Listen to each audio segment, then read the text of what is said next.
Os ministros Alexandre Padilha, das Relações Institucionais, Rui Costa, da Casa Civil e Jader Filho, das Cidades, foram ao Senado para conversar com os líderes e com o presidente da Casa. A comitiva do governo busca articulação para impedir que o decreto de Lula, que altera o marco do saneamento, seja derrotado ali também. Aliás, a base do governo está rebolando para conseguir debater esse assunto. O que eu coloquei ali na tarja para você que nos acompanha?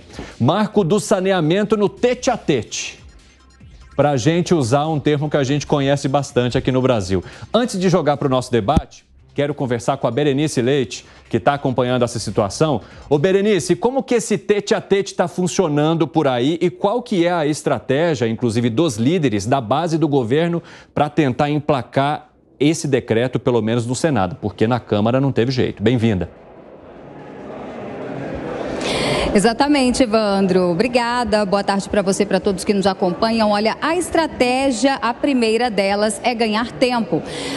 O assunto está aqui no Senado, foi inclusive na Comissão de Infraestrutura discutido hoje, aprovado um requerimento que convoca ministros de governo para explicar melhor sobre esses trechos que o decreto do presidente Lula acabou anulando aí alguns trechos do marco do saneamento aprovado no ano passado aqui no Congresso Nacional.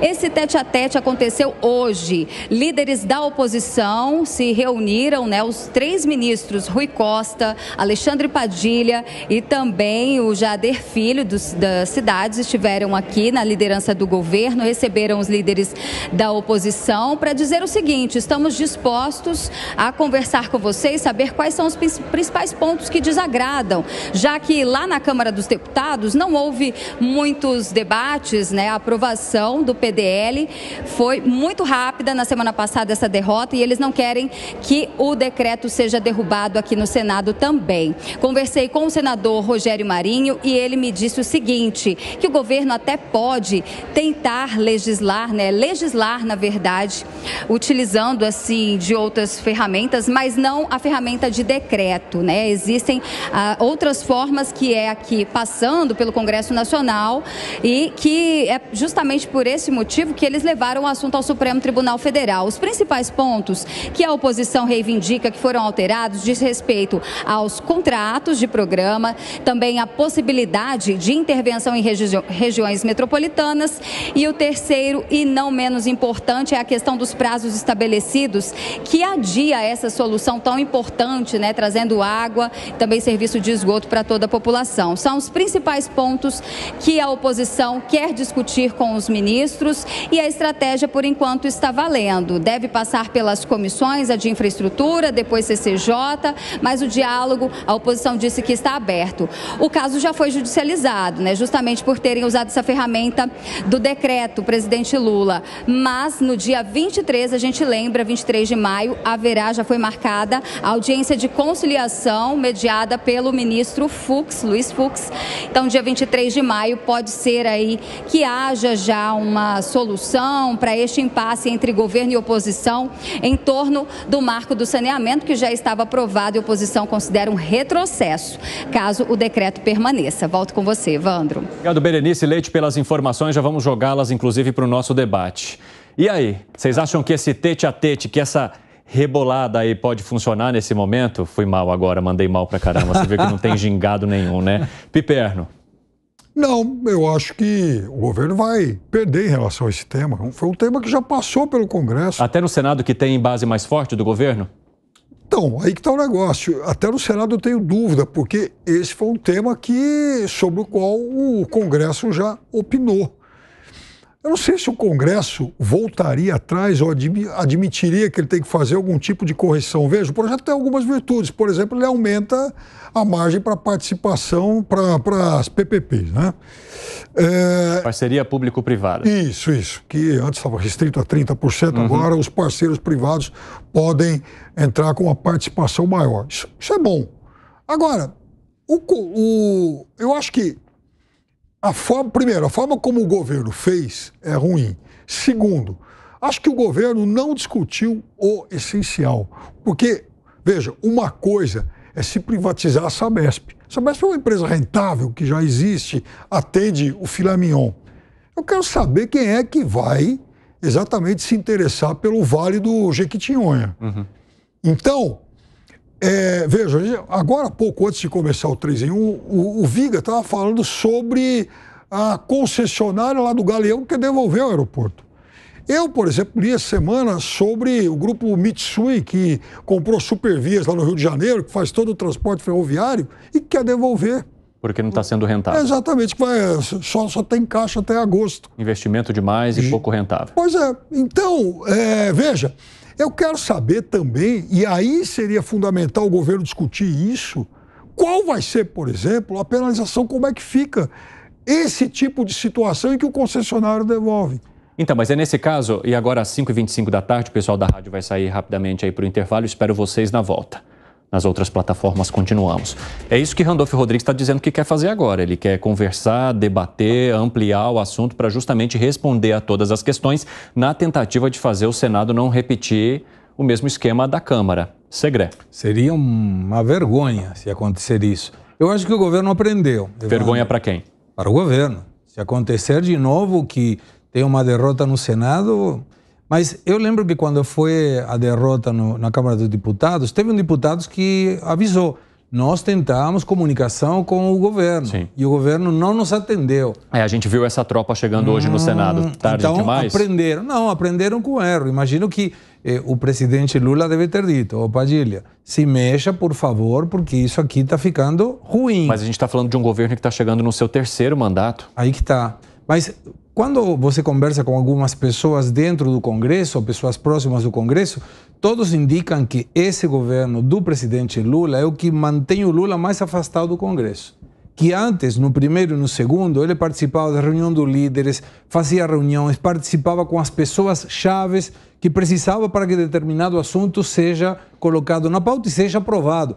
E quando a gente observa, não é apenas o que aconteceu, o que vem pela frente, arcabouço, a reforma tributária, é uma questão de alto risco, então ele não poderia perder de novo. Esse é o motivo pelo qual tem uma maranha de gente aí tentando conter, rebolar, como você falou, dentro do Senado. Agora, Gani, Randolfo Rodrigues também menciona que a Câmara só tomou aquela atitude porque não teve tempo bastante para debater.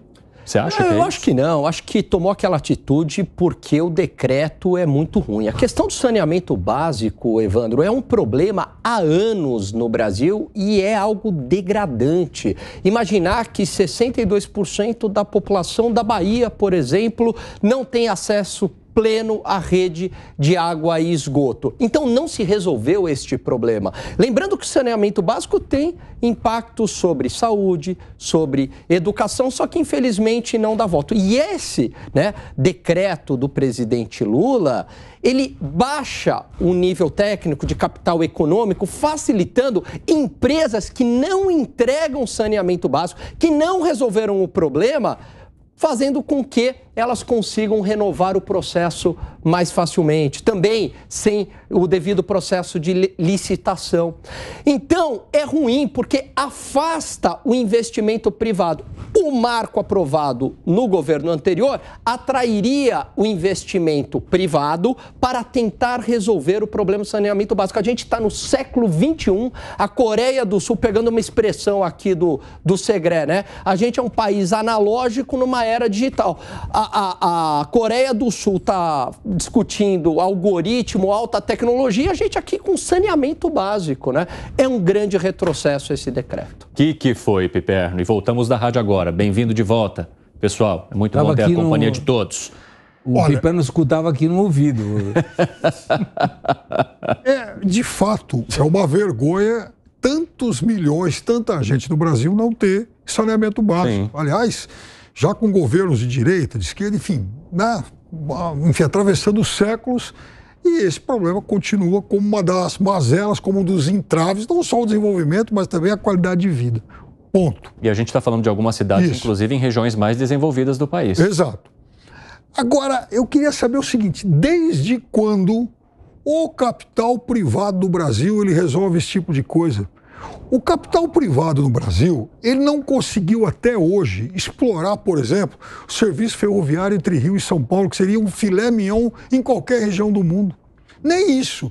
Então, imaginar que, puxa vida, olha, nós vamos agora desenvolver projetos para levar água e esgoto às populações do sertão árido, do Vale do Jequitinhonha, mesmo aqui no Vale do Ribeira, aqui em São Paulo e outras.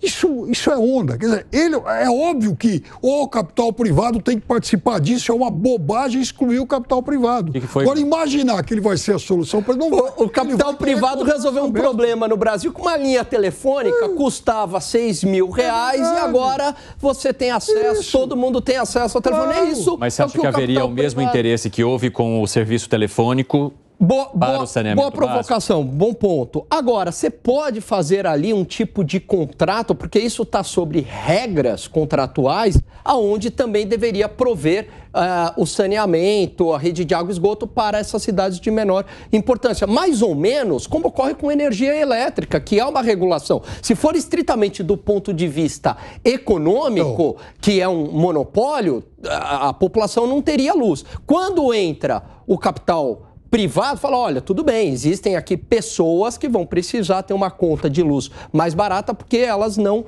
conseguem pagar. Então, há uma regulação nesse caso em monopólios, né? Poderia ter um modelo parecido, mas o setor privado gera mais renda para a sociedade, mais emprego para a sociedade e mais receita para o governo, Piperno. Piperno, já passo para você, só quero ouvir o Segre antes. E o capital privado tira a necessidade do recurso público de ser aplicado em questões que não sabe fazer.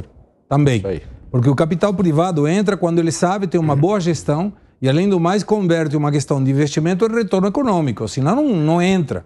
E aí você tem argumentos fáceis de colocar, ok, como é a cidade que você mencionou, o Vale de... O Vale do Jequitinhonha. Jequitinhonha, ok. Você pode colocar esse lugar que provavelmente não tenha interesse econômico. Na verdade, é uma região, uma das regiões mais pobres. Ok, dessa região, dizendo, ok, você vai levar essa que é rentável, mas tem que acompanhar por essa que não teria o interesse de por si.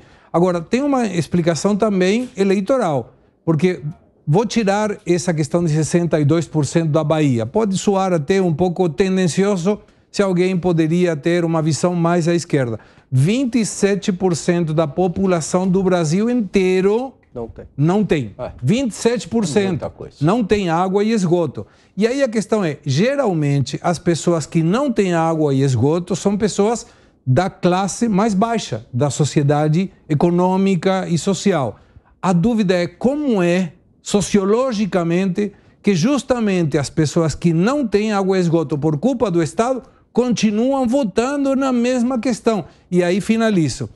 Não é de direita e esquerda. Quando você pega os últimos anos, você tem Lula 1, Lula 2, Dilma 1, Dilma meio, Temer, Bolsonaro e agora. E a culpa foi da direita? Não é da direita. É uma questão de falta de política de Estado. Vai lá, Piperno, para a gente arrematar esse assunto. A direita governou o Brasil há muito mais tempo do que a esquerda, isso é fato. Agora, eu quero deixar muito claro o seguinte, de forma alguma se pensa em excluir o capital privado, eu quero que o capital privado venha. O que eu disse é que eu duvido que o capital privado vá prover áreas carentes desse tipo de serviço.